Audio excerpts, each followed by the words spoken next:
Very good. Welcome to the ongoing meditation class. For those of you who have come to the introduction to meditation class, for those learning meditation for the first time, that class is being held in the room to my right. So those who are coming for the first time, if you'd like to move to the room on the right, this is the ongoing class where people have to remain still for at least about 40-45 minutes when we do the meditation. And if you're not used to that, that is called prolonged stress position, which they use in Guantanamo Bay. And if you do that here, I'll get into big trouble with the Human Rights Commission. So please, if you are new to meditation, can't sit still for 45 minutes, please go to the room to my right. This is for those experts who can sit a long period of time.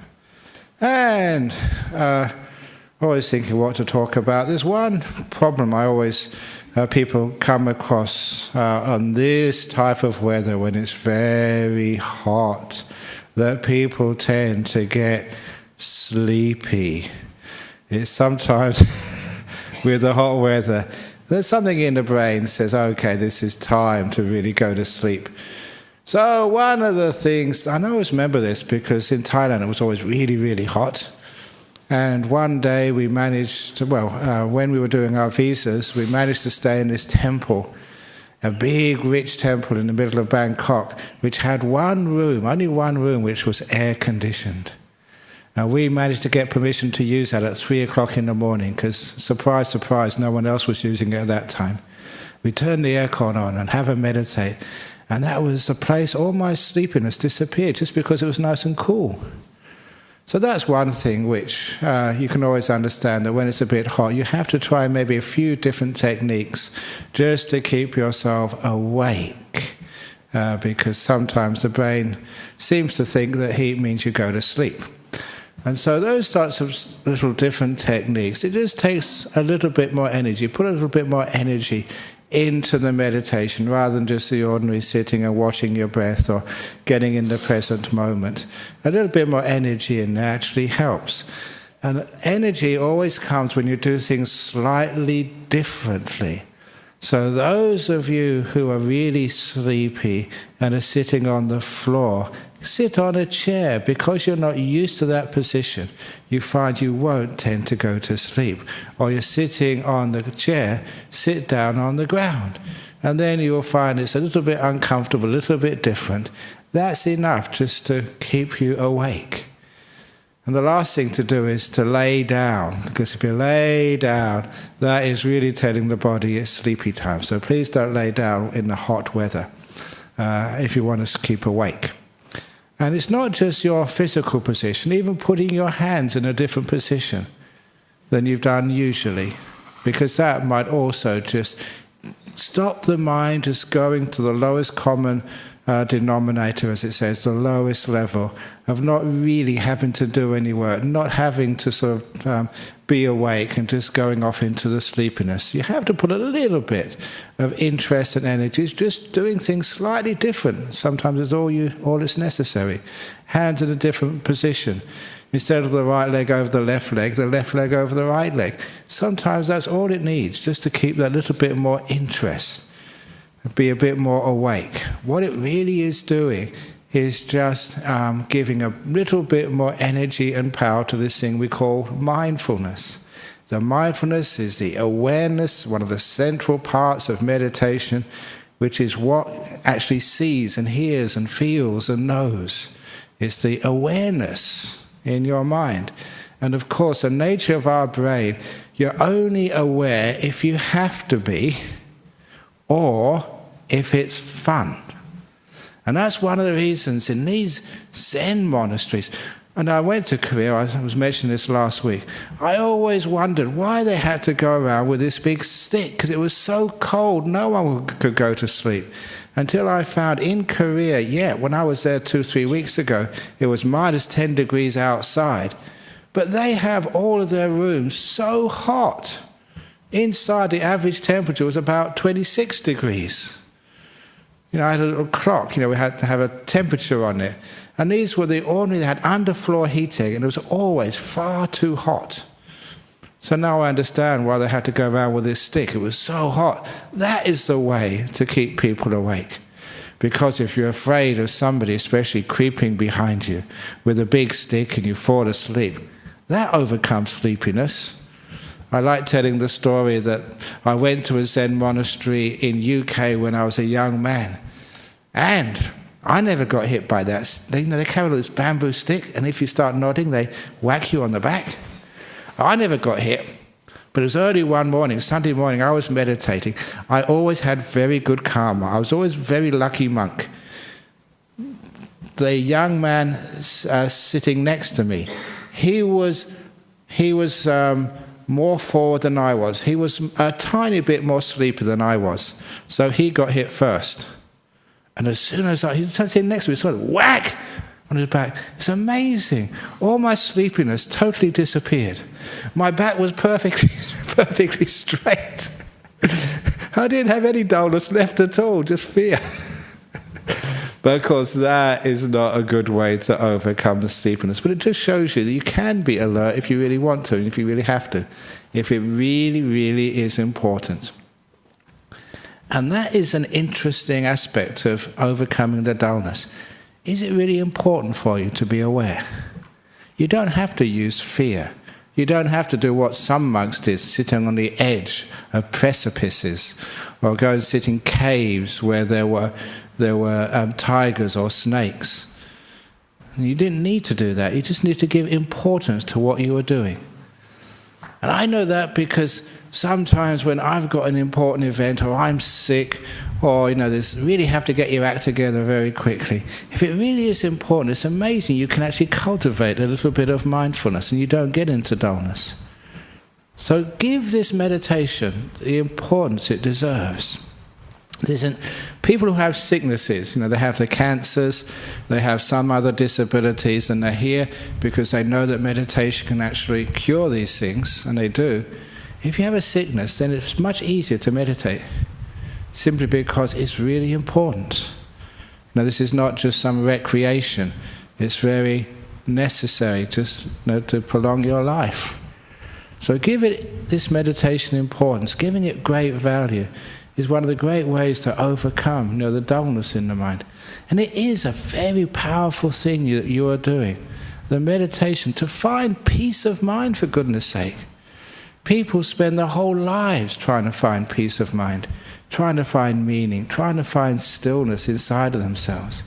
And some people in the ancient times, you had to climb to the top of the mountain to see some ancient holy man to actually be able to do that. And these days, you don't need to go and climb up the mountains in the Himalayas.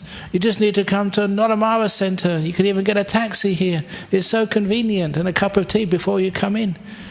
Things have much changed since the old days. But what it does mean is that, it's easy, it's very accessible, but it means people don't give it the great importance it deserves. And because you don't give it importance, it's just too easy just to be dull. Remember what this is like. If this was your last breath, this is one breath you're taking now, my goodness, you would be aware. And sometimes people would say, to breathe every breath, like the Buddha would say, like it is your last breath. This moment is important. How many days have passed by since something like the New Year? Already in the middle of February. And just how quickly it's gone. How old are you? They always say, the more you are over the hill, the faster you go to the bottom. It's like a ball or a cart going downhill. The further you are over the hump, the faster you go. So that's what it's like to many of us. So it's really important to give value to every moment. So every moment you are really alive. And if you can do that in this meditation, imagine what you can do in life. How much of life do we just go through as if it's not really important, and our brain becomes lazy and we miss so much of life. Just giving this importance, this energy to the moment, to every moment. This is an important part to overcome this dullness in a hot day. And there is that story which now comes to mind. It's one of the stories I've used many, many times, but sometimes I don't use it enough in this meditation class. It's the Emperor's Three Questions story. When is the most important time? Now. Who's the most important person? The one in front of you. What's the most important thing to do to care?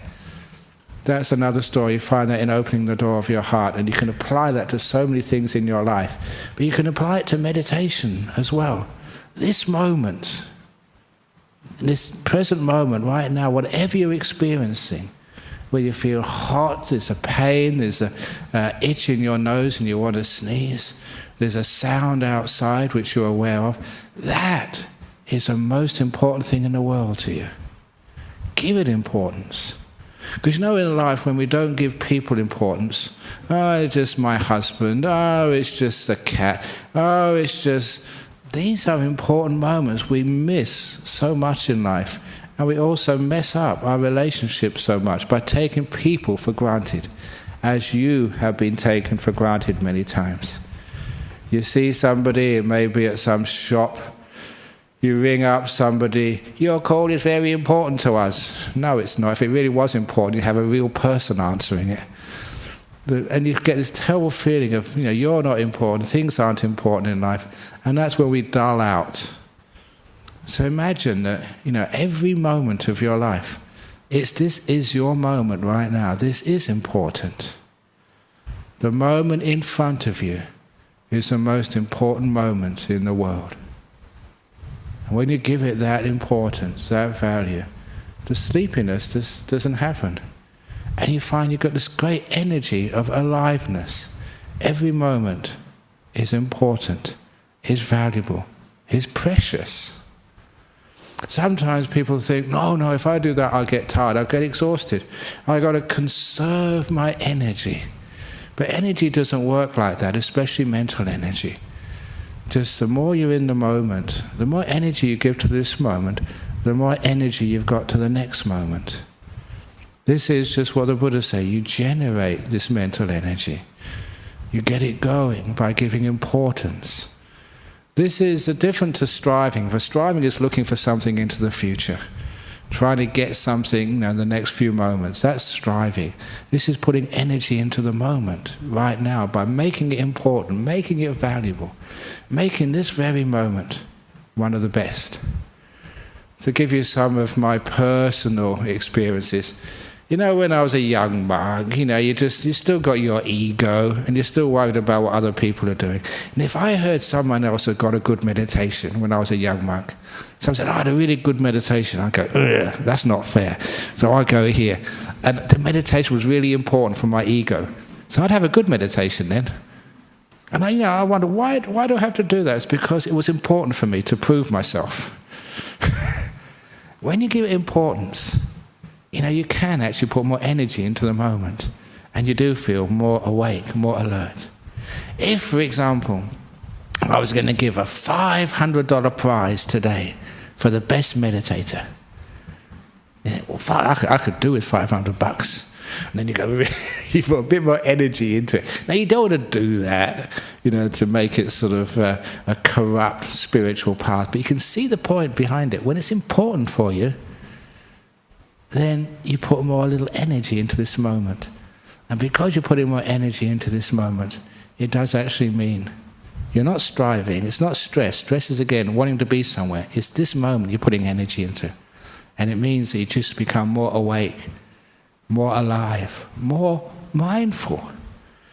And that just carries on to your whole day. And it enhances your life. You're not in a dullness anymore, not in a mist. You're alert, awake, alive. You're enjoying life, aware of life, being here. Not just being here, but being here with gusto. So if you can remember that, that is a great way to overcome the tendency. Hot weather, it's a bit sort of close and oppressive. I'm just going to escape through dullness. No. Meditation is far more important than that. And if it really is important, you will be fully awake and have a great time. So that's a little bit of instruction for this afternoon. Now we can give it a try. So if you'd like to get into your meditation posture And if you do feel a bit dull, sit in a different way than you sat before. Do something different. Put your hands, instead of in your lap, on your head. I don't know.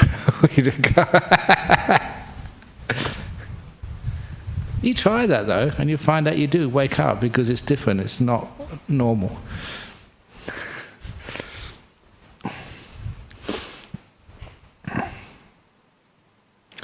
And you close your eyes.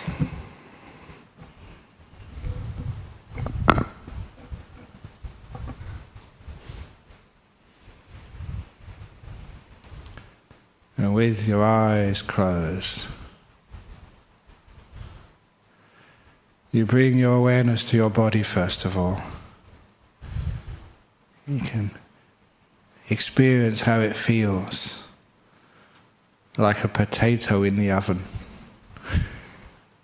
being baked. There's a story someone told me at the last retreat. 2 eggs in a frying pan. One said to the other, "It's hot in here." And the first one said, "Ah, an egg, who can talk?" Okay, that's a bad joke. Well, that's what I feel like, an egg in the frying pan right now.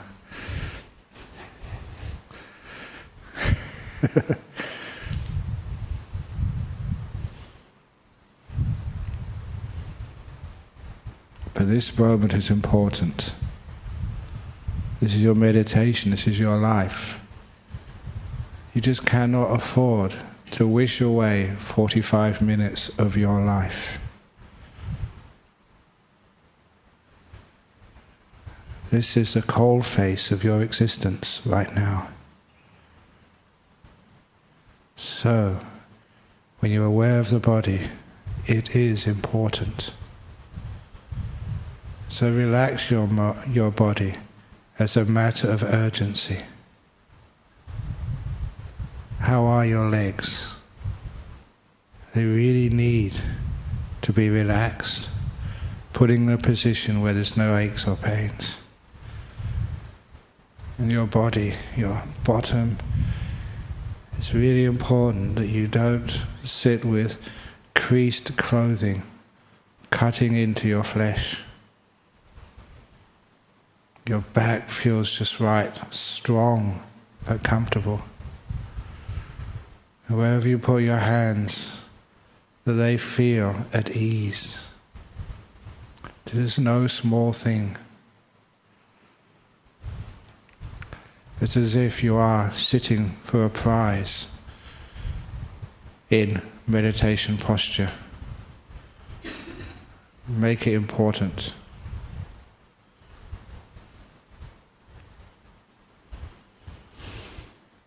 And your shoulders relaxed.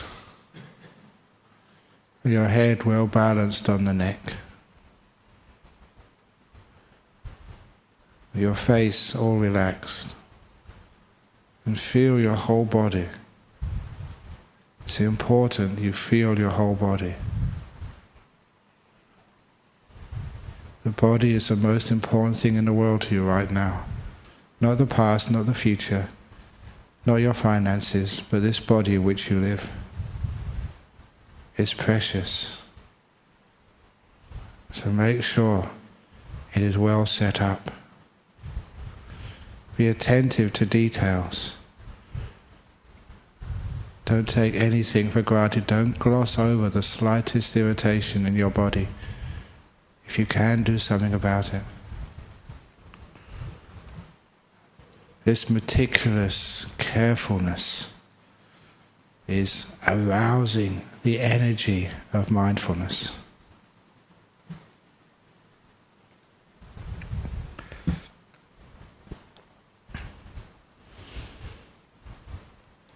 And when your body is relaxed,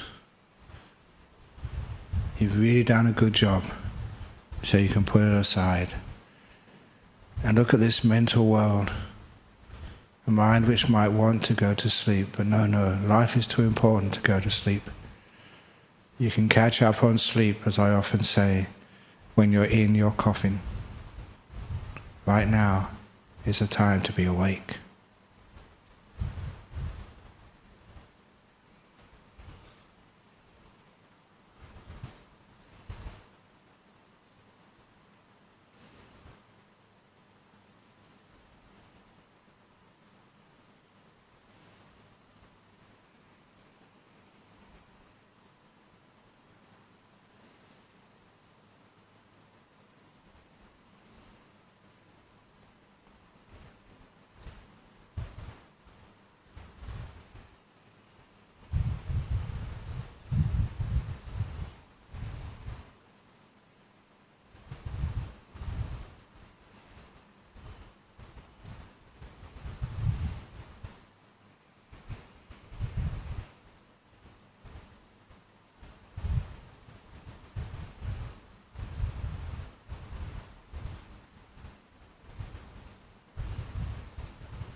this moment called now. Don't take it for granted. What are you aware of right now? How does it feel? Is it pleasant, unpleasant? Is it a sound? Is it a feeling in the body? Is it a thought in your mind? What are you aware of? It's important to know and be caring of it.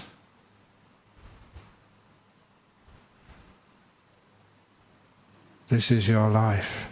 This is who you are right now. Awaken to the moment.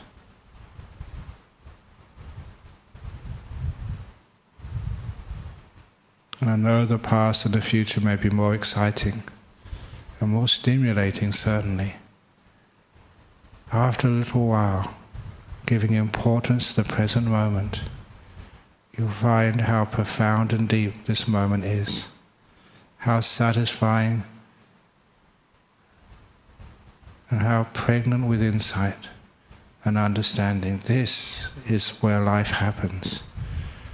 This is where you unlock the secrets of your life.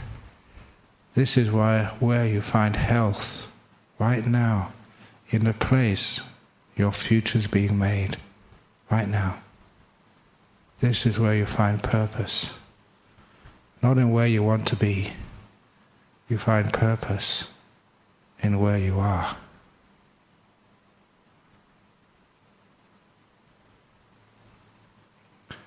This incredible magic moment. You're alive. You're here. What is it like to be alive?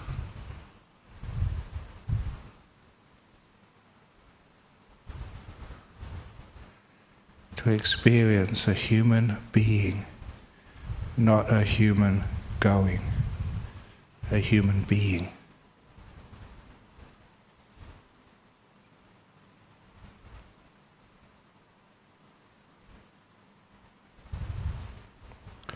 If you give this moment importance, value, this is the most important moment in your life. It will always be the most important moment. That moment we call now.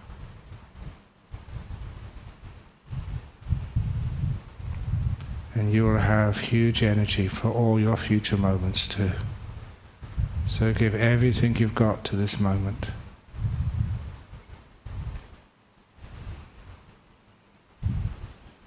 If you're someone who does the best meditation, as you breathe in, breathe out, you breathe in, maybe this breath is your last.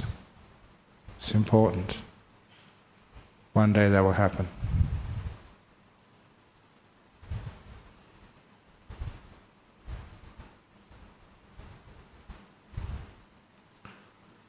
Giving all your energy to this moment.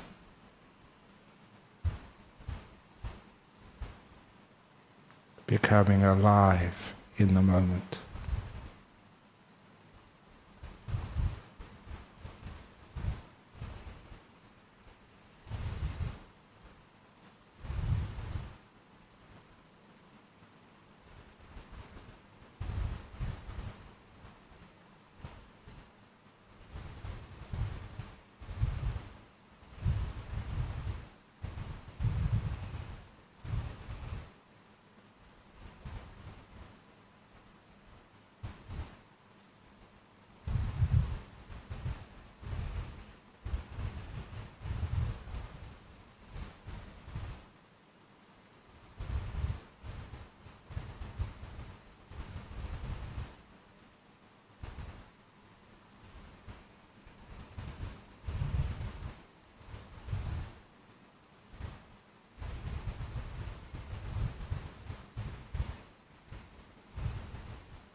this moment the most important moment in your life.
Getting close to the end of the meditation now.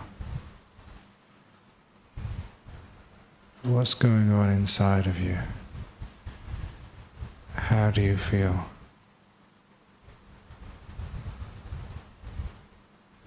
How still is the mind?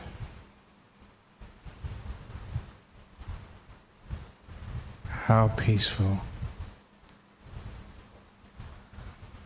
How centered in this moment?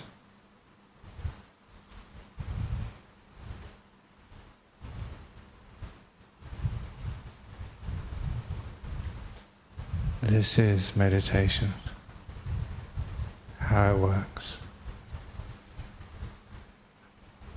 The beautiful, incomparable peace of mind.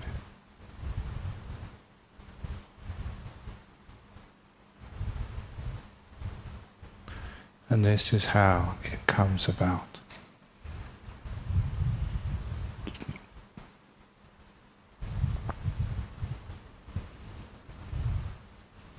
I shall ring the gong now 3 times. Please listen to every sound from the gong. When the last ringing vanishes, come out from your meditation.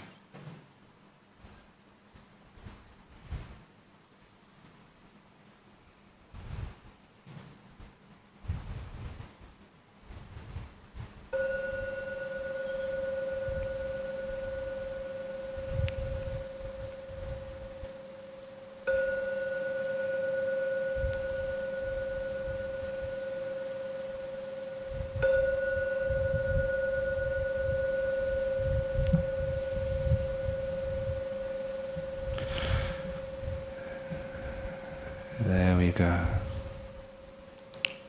So, this was streamed today? It was. So, we have, as usual, on a Saturday when the thing is working, we have, first of all, questions on meditation from overseas, as people log in and they hear these teachings live. And then we have one from Singapore, one from the United States, and one from Australia. Question 1, Tan from Singapore, and Gong Si Fa Choi to you, Tan. How do you extend or maintain a meditation, calmness and mindfulness into the day-to-day activities? Very simple. Just like that little story of the Emperor's 3 questions mentioned earlier. Now is the most important time. The one in front of you, or the job in front of you, or the traffic in front of you when you're going backwards and forwards to work. That is the most important thing in the world, and the most important thing to do, to care. So as I apply that into meditation, the same thing which engages you with this moment and makes it peaceful and energized and happy, it's the same thing which makes your life out in the world peaceful, energized and happy. Just being here. One of the other things I love telling people, I gave a whole talk on that many months ago, was to recognize most of your day-to-day activities are spent in in-between moments. Having left one place, going somewhere else. On the way to work, on the way to the toilet, finish one job, about to do another. And so much of our life is wasted in the in-between moments of life. And really, if you contemplate, just most of your life is spent in between things. On the way, going somewhere, having left but not yet arrived. That is like life. And if you know how to remember those in-between moments, to respect them and give them importance, then you don't wish away so much of your life. You do become more alive, more aware and more kind. And then you find what you learn here in meditation enhances your life enormously. It's not just the side effects of meditation, of a peaceful, strong mind, overcoming depression, getting rid of cancers, getting rid of high blood pressure, which all those things do. It's just changing the whole attitude to what you do in life. being more in the moment and less worried about the past or the future. Here you learn how to let go of the past and the future just for a few moments, 45 minutes, which means that when you go back out there in the world, you have some terrible thing which happened to you, you can let it go because you've trained the letting go muscle in meditation. People can be so anxious about the future and worry themselves silly about whether they're going to lose their job, whether that biopsy is going to come out negative, whether their kids are going to survive, whether their relationship is going to survive, whether the world is going to survive. I read in the newspaper this morning, I think it's the next Tuesday or Wednesday, there's a meteor coming close to planet Earth.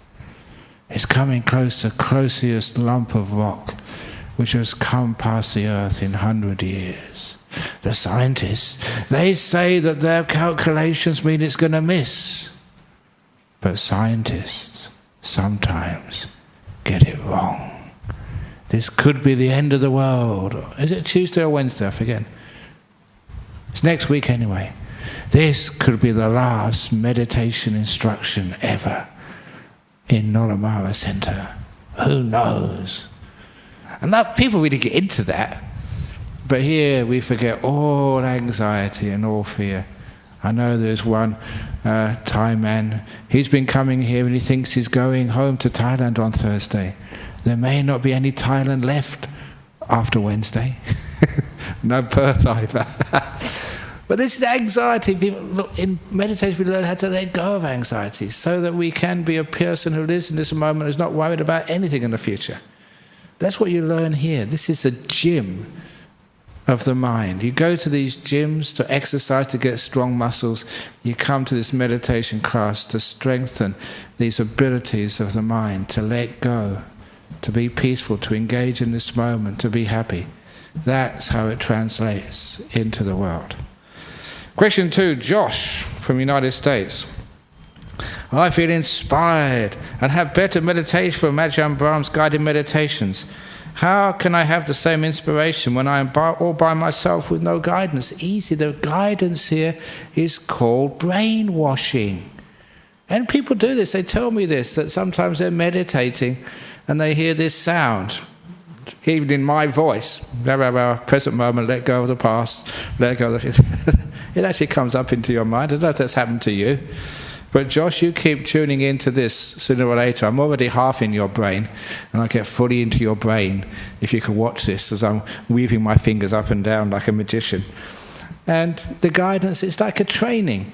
In the same way like a tennis player, you know, a Roger Federer or somebody. Who's the champion now? Djokovic, isn't it? Djokovic, he trains, and he's got a trainer and a coach. But the coach is not there when he plays the matches. On the side, he can't hear the coach or see them. They're concentrated on the match. But all that training which Djokovic gets with his coach, that is what counts when he's playing the big matches. And the same with you when you're by yourself, Josh. That's really close, Josh Djokovic. I wonder if it is Djokovic. Because when people ask these questions from overseas, they don't give their real names. Maybe that is Djokovic, the famous tennis player who tunes in every Saturday afternoon. And that's one of the reasons why he's so good. He sort of tunes into the meditation class here on a Saturday afternoon. Well, who cares? It's okay to fantasize every now and again and have fun. So this is what you do when you're by yourself. The training you get here carries on when you're by yourself, in the same way a tennis player learns from the coach but plays their matches by themselves. And last, Rick from Australia. When I was a Christian, the Bible says, love others as you love yourself. I tried but couldn't. Which was the trouble, loving yourself or loving others? Probably both. I found in meditation that deep down I hated myself. That's so common but so crazy. Look, it's bad enough hating other people. If you hate someone else, you can move away from them. You can divorce your wife, run away from your kids, move to another state, but even you can kill yourself and move to another life. You can run away from other people, but even if you kill yourself, that's why Buddhists don't agree with suicide, because you're still there afterwards. You can get rid of other people, but the one person you can't get rid of by committing suicide is yourself. After you die, you're still there. That really sucks. That disappoints you no end. So don't do it. And that's the biggest problem, yourself. So, biggest problem in life is learning how to be at peace with yourself. You can do that, love yourself, you can love the whole world. So anyway, carry on here. Deep down I hated myself. I was conditioned to feel this way. Exactly, Josh. Conditioning. You know, when we're growing up, we're never praised enough, you're never good enough. Even if you get top marks at school, you can do better. And all the time, I used to get top marks at school, but you can do better. You can get mega top marks, you know. Okay, you get all the way to Cambridge, you can do better. It really sucks, isn't it? I mean, I'm trying hard, I'm doing my best. Aren't you satisfied? No. You've got to be Nobel Prize, maybe Nobel Prize, maybe then you're okay. You have to be mega rich, mega beautiful. What else do you need to do to succeed in this life? A lot of people try that, you know. They get really so... No, in Buddhism we really learn how to love ourselves as we are. I was conditioned to feel this way, exactly, so I'm trying to recondition you guys. I covertly hated others too, yeah. After a period of loving kindness for myself, I began to accept myself, sadhu, and found that at a subtle level I am more accepting of others, exactly. I learned to completely and unconditionally accept myself. This will be projected onto others. What do you think, Ajahn Brahm? I don't really think very much at all. But what I do think, I think that's wonderful advice. Exactly. Love yourself, first of all. Open the door of your heart to yourself. No matter who you are or what has ever happened to you in your life. I say this again and again, but it's so important. Oh, I don't know how many people I've counselled who've gone through hell and survived. Victims of violent rape, torture. And what do you say to them? You say the biggest problem is not the torture or the rape. It's the guilt. It's the feeling that something's fundamentally wrong. And to be able to get that huge step of love can only come through inspiration, because it makes totally no logical, rational sense. To open the door of your heart to that incredible pain you've experienced. Maybe that's not you here, but I don't know how many women have had abortions and feel still so guilty, and they try and hide it, push it away. It didn't happen. No, it happened. That's part of you. Open the door of your heart to that. Let it come in. And this is a very wonderful metaphor for what the problem is. It's outside, it's hidden, it's rejected. That's the problem. When you open the door of your heart to everything which has ever happened to you, sexual abuse, physical abuse, what you've done and what others have done to you too, fully open the door of your heart to yourself. As my father said, no matter what you ever do in your lifetime, no matter what you ever do, and he meant that. You're my son, I will always love you. The door of my heart will always be open to you, no matter what you ever do. Your heart opens to yourself, whatever you've done, whatever has happened to you. And I've seen, it's amazing what happens. They accept that. They literally accept the intolerable. What was intolerable? They bring it inside, and then it's transformed. Or rather transcended. It's the attitude, rejection, the negativity. I'm not good enough, something's wrong with me, it shouldn't have happened, why did it happen? When it's allowed in, transformed, at last you are whole. And that's the most important part of the transformation. When you are whole, the therapy's ended. You're at peace now. You'll never forget that. The scars will always be there, but they're beautiful scars. So, that's called unconditional acceptance. And what's really inspiring in life is to see things which I've had a very soft and easy life. I have to admit that. Well, maybe I've had some problems and difficulties, but nothing like other people. But to see these heroes of life, unconditionally love what for many of us will be impossible to do. Shows us hope. It can be done. To accept the pain, the failure, the disappointment, the abuse. Allow it in, and then it will never happen again. Keep it out, and it's an unchained, untamed tiger going around killing you and killing others. Bring it inside, and it becomes tame. So it is true for yourself. Okay, you may say it's easy to love yourself if you had a pretty good time and a good life. But the hard thing is to love your enemies. So love others is love yourself. If they're nice people, it's easy to love. But to love your enemies as you love yourself, what does that mean? I'm not talking about the enemies who've hurt you. It's that part of you, the enemy to yourself. That past you're ashamed of. The past which is so hard to even think about, which we hide deep inside of ourselves. That is your enemy. The part of you you don't like. Love that, and you'll find peace at last. How do you do that?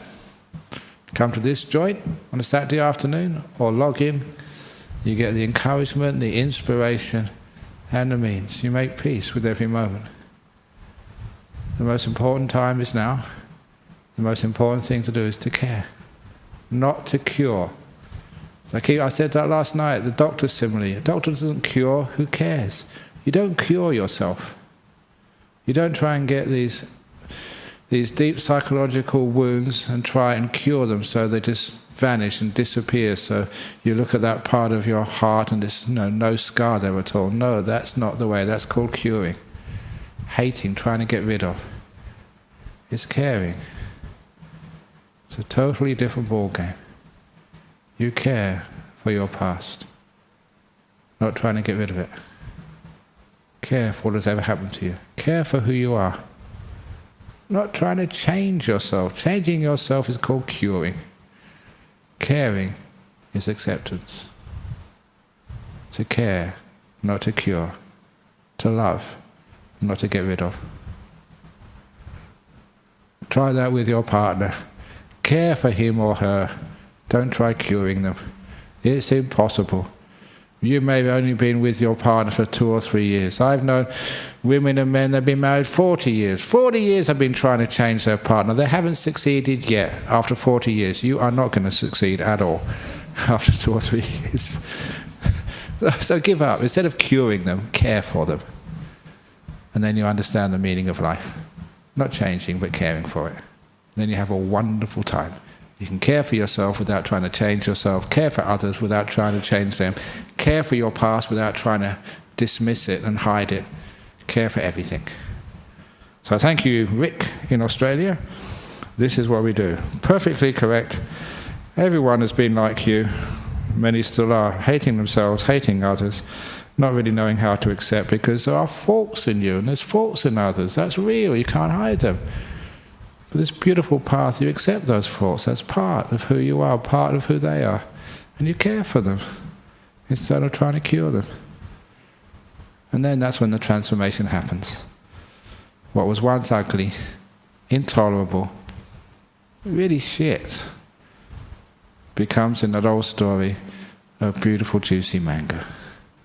So sweet. Okay, there we go. Thank you, Rick. And thank you, Josh. And thank you, Tam. Any questions from Noramara in Perth? No? I am sure, as usual, as soon as I ring the bell to finish off, there will be a whole line of people with their questions, but that's par for the course. Very good, so thank you all for listening today. For those of you interested, there is a sutta class at 3 p.m. tomorrow afternoon. And the sutta, I am going to last moving away from the middle-length sayings and doing something from the Samyutta Nikaya, the big fat book, which hopefully some of you got some time ago. And it'll be from the 12th Samyutta, called Nidana. Samyutta. But it doesn't matter, I've already printed out 40 copies of what I'm going to read out tomorrow. So, but if you have got your big blue book, Samyutta Nikaya, that is coming tomorrow at 3 p.m. Da da da. Okay, so let's pay respects to Buddha Dhamma